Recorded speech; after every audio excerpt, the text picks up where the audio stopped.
E aí, galera do sexto ano? Ai, como é que tá indo aí, caras? Tudo bem, garotas? Muito bem! Vamos continuar aqui agora falando um pouco mais sobre produção de texto. A parte de redação, né? Você sabe. Então, na produção de texto hoje, a gente vai retomar alguns conceitos de texto narrativo, texto descritivo. Falou?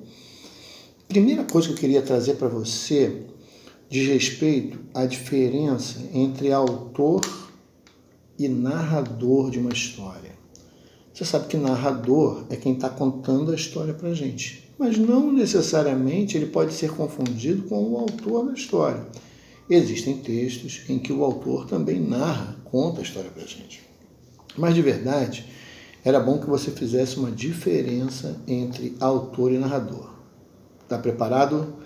Está em segurança, está tranquilão em casa? Fica em casa, você já sabe, né? Sempre falo aqui. Em breve a gente vai estar juntos. Mas até lá, vai anotando tudo que você puder no caderno para realizar as tarefas que eu vou mandar para você depois, combinado? Fique esperto aí com os nossos prazos para você se organizar num lugar tranquilo da sua casa, onde você possa estudar com tranquilidade, ver e rever esse vídeo sempre que for necessário para tirar suas dúvidas. Qualquer coisa, manda suas dúvidas para mim que a gente responde, tá bom? Maravilha! Então, voltando a falar aqui sobre a questão que envolve autor e narrador.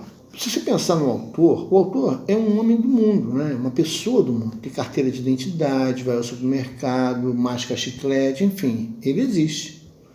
É alguém que já pode ter tido, por exemplo, sei lá, sarampo quando era criança, até pode ser alguém que toque algum instrumento, enfim. É uma pessoa real. Essa pessoa é quem escreveu a história. Tranquilo? E aí, na hora de inventar essa história, na hora de pensar como é que vai contar essa história, ela cria, além dos personagens, do ambiente, daqueles elementos todos que a gente vai passar em revista aqui do texto narrativo, ele cria um narrador, quer dizer, é um ser que só existe dentro da literatura, só existe no livro.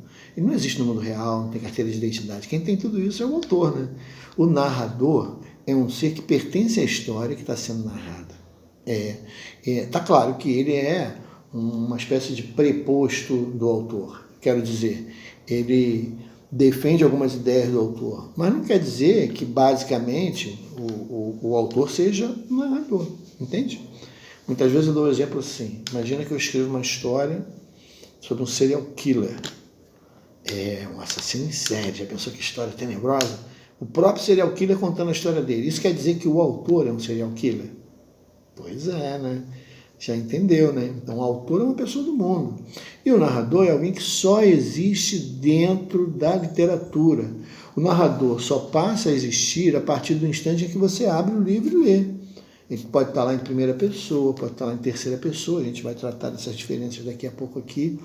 Mas ele é quem conta a história que está no livro.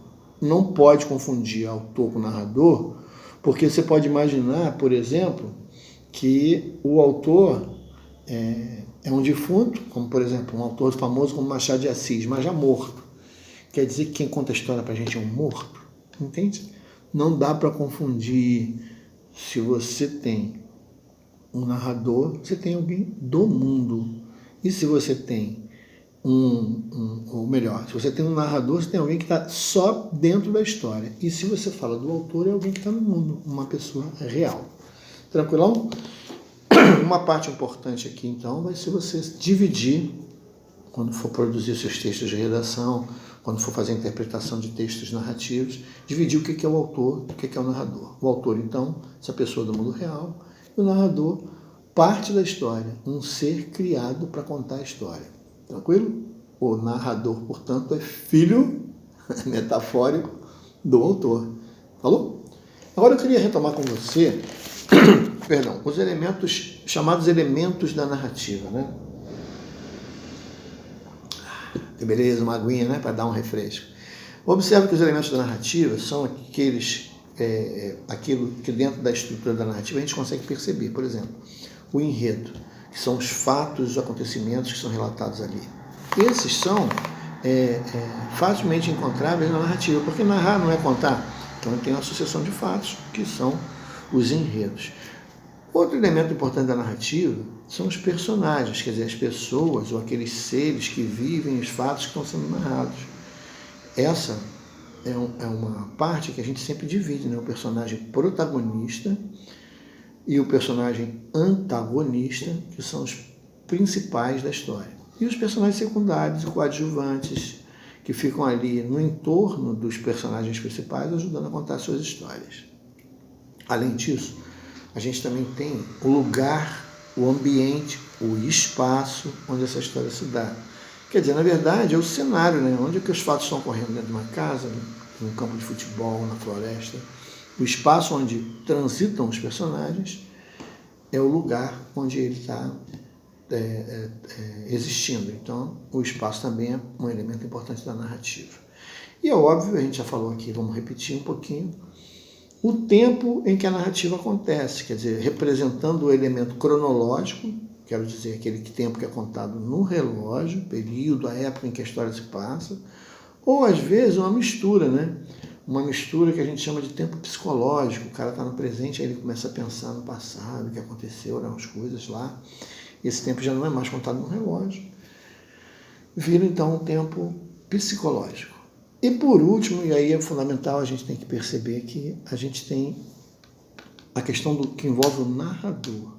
Então, tanto na interpretação de texto ou na produção de texto, que é uma das tarefas que a gente vai fazer aqui, você tem, inevitavelmente, que entender a diferença dos narradores. Se você vai interpretar ou se você vai produzir o texto. Uma das diferenças que a gente vai fazer aqui agora é a questão do foco narrativo. Quer dizer, você tem um autor, né? Esse autor é quem está contando a história para a gente. Então, observa que esse autor é a pessoa que conta a história para a gente, né? Criou lá o narrador que está contando a história para a gente. E aí, nesse caso, eu tenho, então, que verificar qual é o foco narrativo dessa criação. O narrador a que eu me refiro aqui vai contar a história de algum ponto de vista. Então, se a narração é esse relato dos acontecimentos que tem a participação dos personagens, o narrador precisa contar isso. A figura do narrador aqui é importante para mim, então. Percebe o que eu quero dizer com importante? Porque, já que ele vai contar, eu preciso saber, ele está dentro da história ou ele está fora da história. Então, se ele estiver contando história, você vai se lembrar desse conceito. Das quais ele participa, são fatos narrados, os quais ele participa, então você tem aí um narrador, que é considerado narrador personagem da história. Por que é narrador personagem da história? Ora, porque ele aparece como alguém que conta a história para a gente, mas também participa dos fatos narrados. E aí é fundamental a gente perceber que esse tipo de narrador é um narrador com um olhar um tanto limitado, né? Por que eu quero dizer com limitado? Porque como ele só conta a história da qual ele participa, ele só tem as visões do fato de acordo com aquilo que ele vê. Percebe? Então, assim, o fato que ele narra só tem o ponto de vista dele. Isso dá uma visão limitada. De qualquer jeito, o narrador, em primeira pessoa, o foco narrativo em primeira pessoa, é aquele que a gente vê as marcas típicas no texto. Tipo, eu vi, eu entendo, eu fiz. Dessa forma, fica mais fácil para a gente ir atrás das características que envolvem esse narrador. Você vai na marca textual do texto, busca lá o verbo em primeira pessoa, né? Tipo, eu vi, eu entendo, eu participei. Esse narrador não está só contando a história para a gente, ele também está mostrando fatos dos quais ele participa. Quais são as marcas? A marca a gente chama de foco narrativo em primeira pessoa porque a marca aparece ali. Eu fiz, eu entendi. Mas também há um outro narrador, fascinante narrador em terceira pessoa. Esse narrador é aquele narrador que a gente vê que está contando a história, mas apenas de fatos sobre os quais ele não tem gerência, quero dizer, fatos dos quais ele não participa. Então, nessa hora, é hora da gente ficar preocupado, a gente já viu isso, né, quando a gente falou de narrador, de autor, do conto, da história ficcional, a gente tem que ficar preocupado aqui que, já que ele não conta fatos dos quais ele participa, qual é a postura dele, qual é o ponto de vista narrativo, o foco dele? Ele só observou esses fatos e agora está trazendo os fatos à tona para a gente, como um observador, e, portanto, sobre os fatos narrados ele não dá nenhuma opinião? Ou, diferentemente desse narrador que só observa os fatos, ele, além de observar os fatos, também conhece tudo que se passa na cabeça dos personagens, no coração deles. Porque se a gente fizer essas duas diferenças, a gente consegue perceber a distinção, que é uma distinção fundamental, entre o personagem que contou a história em primeira pessoa, portanto, narrador-personagem, deste que é o narrador em terceira pessoa. O foco em terceira pessoa faz essa divisão, né? Você vai olhar o narrador que participa da história e tem uma visão limitada, primeira pessoa, e o narrador de terceira pessoa. E aí como é que a gente divide? Você vai se lembrar, o narrador observador conta fatos dos quais ele não participa, mas ele não tem conhecimento além daquilo que ele observou. Já o narrador, considerado estratégico para uma narrativa que se quer mais misteriosa, é o narrador que vai contar fatos em terceira pessoa, quer dizer, ele não participa dos fatos que narra, mas ele sabe o que se passa no coração e sabe o que se passa na mente dos seus personagens. Isso dá a ele uma vantagem estratégica. Quero dizer com vantagem estratégica, o fato dele poder dizer durante a contação da história, mostrar vários pontos de vista diferentes. Quero dizer, ele está em todos os lugares da história, ele é onisciente, sabe tudo e está em todo lugar da história. Então é um narrador que pode, inclusive, manipular o leitor, tem que tomar cuidado com ele. Essas noções básicas servem para a gente descobrir que, quando a gente está falando do texto narrativo, texto ficcional, a gente está falando de um texto que é um momento que a gente pensa no nome desse assunto, que é quando inventar não é mentir. Consegue ver a diferença, né? A gente já falou disso aqui. O que é verdade, o que é mentira, o que é verossimilhança. A gente já estudou isso antes, mas eu vou repetir aqui para você se lembrar. Verdade e mentira são conceitos que a gente vê no mundo real. Quero dizer, quando eu falo de verdade e de mentira, eu estou falando de comportamentos que a gente tem na vida real. Já verossimilhança não é isso. Verossimilhança é um conceito extremamente literário, unicamente literário. É aquele acordo que o leitor faz com a história que ele está lendo para acreditar e ver a imitação da verdade dentro dela. É o fato de a gente, por exemplo, não se surpreender nem achar estranho, dentro de uma história, haver um homem voando, como na história do Superman. Entende? Quando a gente lê as histórias de super-heróis, a gente concorda que eles têm aqueles poderes, porque a gente fez um entendimento do que é a verossimilhança. Quero dizer, qual é a verdade da narrativa. Ela não nos deixa chateados. Não é possível esse homem não voa. Porque ali naquela história é possível. Não tem nada a ver com verdade e mentira. Verdade e mentira, como eu te falei antes, são conceitos que são caros à realidade. A verossimilhança é um conceito caro exclusivamente ao texto literário.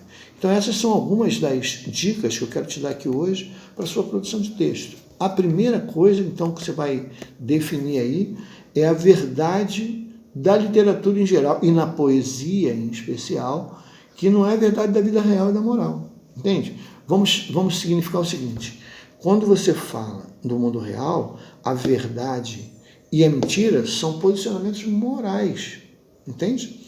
Já na literatura, a gente está falando aqui da questão da prosa, né? Mas pode falar em especial da literatura de poesia, lá dentro dessas produções literárias não existe verdade e mentira, só existe verossimilhança, que é a verdade de dentro da narrativa. Ela pode espelhar a verdade do mundo exterior? Claro, eventualmente ela pode espelhar a verdade do mundo exterior. Mas é obrigada? Não, não é obrigada. Por exemplo, um texto descritivo. Né? A gente faz textos descritivos para reproduzir o que seria a realidade do mundo.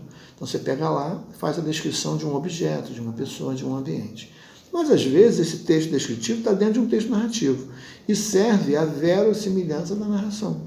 Quero dizer, você está contando a história lá de um personagem que quer usar a descrição dessa pessoa. Aí você pode fazer a descrição da aparência externa, que são as características físicas, mas pode fazer também a descrição das características internas, das características psicológicas. Fato, verdade e mentira nada tem a ver com a literatura. São questões que abrangem apenas o mundo real. Aqui a gente está falando de questões que abrangem o mundo literário, da produção de texto literário. Se você vai produzir um poema, você vai produzir um texto em prosa. Outra fundamental, já falando em poesia aqui, né? A outra fundamental diferença é que a poesia sempre revela uma nova forma da gente ver a realidade. A poesia é muito subjetiva, né? Quando você olha para um determinado tema e vai reproduzi-lo em poesia, você faz uma abordagem que é um jeito diferente de ver aquele tema, né? Então, nesse sentido, a narrativa ficcional pode permitir a criação de personagens e fatos que são impossíveis no mundo real. Óbvio, né? Estou falando aqui, por exemplo, do Superman. Superman existe nas histórias em quadrinhos que a gente lê. Naquela narrativa é pertinente ter um homem que viaja pelas estrelas, voa e tal, coisa linda, eu sou super fã. Mas o fato é que esses personagens que podem ser criados na literatura jamais existiriam na vida real. Porque a vida real não tem a ver com a literatura. A literatura permite que a gente crie. Não é mentira, veja. É verdade, o Superman voa dentro das histórias dele. Então não tem a ver com verdade, com mentira no mundo real, entende? Uma história pode ser narrada sempre em primeira ou em terceira pessoa. Eu acho que é um conceito que tem que ficar claro aí para você, a gente já abordou no início dessa aula. Quer dizer, se você vai dizer que uma história pode ser narrada em primeira pessoa, você está colocando um personagem que participa dos fatos. Logo, ele é um personagem da história, ele é um narrador personagem. Se você vai colocar um narrador em terceira pessoa, ele não participa dos fatos em que ele está contando. O que ele faz então? Ele observou os fatos e está trazendo para a gente, ou além de observar os fatos, esse é o narrador observador, está em terceira pessoa, tem outro narrador em terceira pessoa, que é o narrador onisciente. Observou os fatos, está contando para a gente, mas também sabe o que se passa na mente e no coração dos personagens. Uma outra noção básica que você tem que trazer à tona é que a produção de um texto é um processo que se divide em várias etapas. Você vai passar por isso quando for produzir seu texto. É preciso planejamento, depois que o planejamento está feito, a execução. Aí, quando o texto está pronto, você passa por uma primeira revisão. Essa primeira revisão, muitas vezes, pressupõe uma reescrita de alguns trechos que não ficaram legais. E também é preciso que depois você veja a produção final, quer dizer, como é que o texto vai se apresentar depois que passou por todos esses processos. Então, a produção aqui é fundamental perceber. Não é só escrever, é escrever, reler, reescrever se for necessário, fazer a revisão da primeira leitura, que às vezes, num primeiro momento, você está lendo e simplesmente não passa por você um problema que é detectável.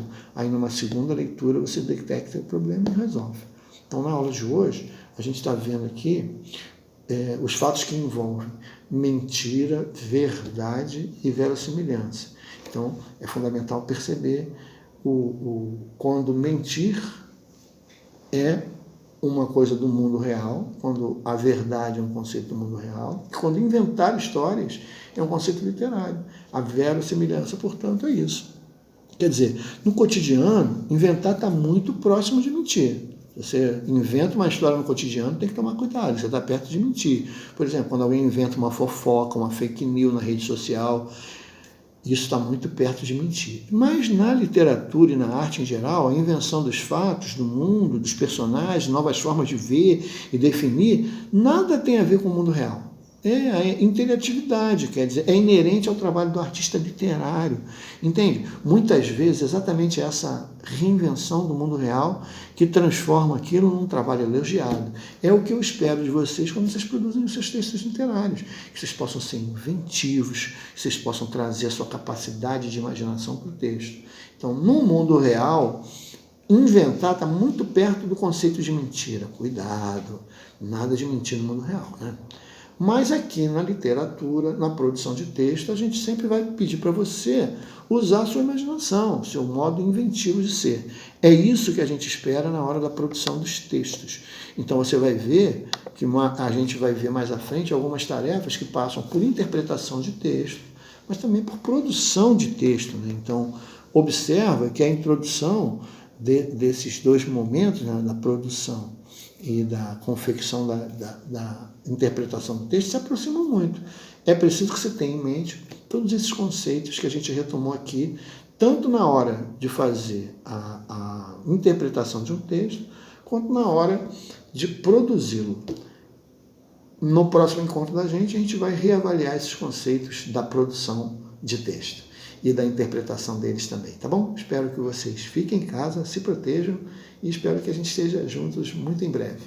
Um beijo e até a próxima aula. Valeu!